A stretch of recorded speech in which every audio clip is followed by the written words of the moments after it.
been feeling that urge to be in a band and to be out front on stage rather than just in the back room?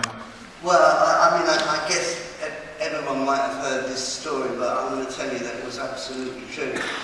That when I went into the studio world, I could read chord charts, but I couldn't read the sort of dots and musical notation for real.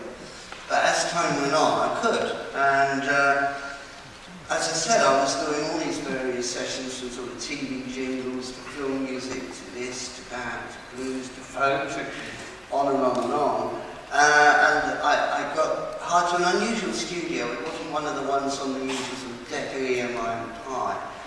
And I had quite a lot of music in front of me, and I had to start reading it. And I just kept turning the pages, and it didn't stop. It just kept going on. It was getting really tricky.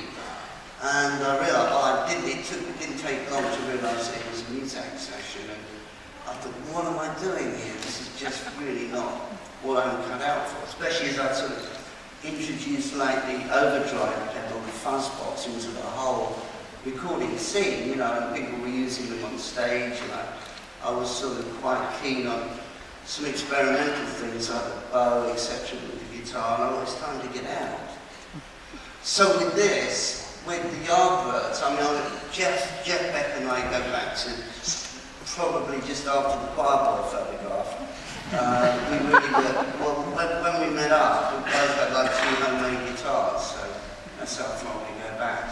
So I used to go along with Jeff to the Yardbirds concerts, and there was an explosion one night, and the producer and the bass player, the same person, Paul Samuel Smith, decided to leave the band, and there was a big row between him and Keith Ralph, and he went off. That was the end of it.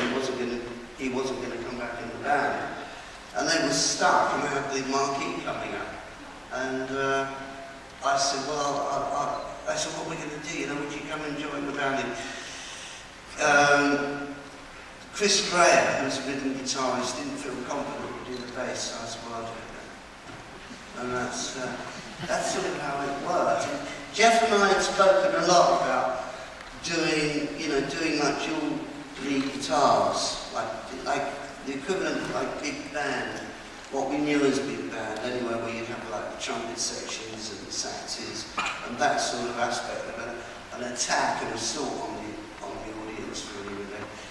We didn't really get that far with it. We did a bit of it, but then there were more fireworks and leaving. Now, in retrospect,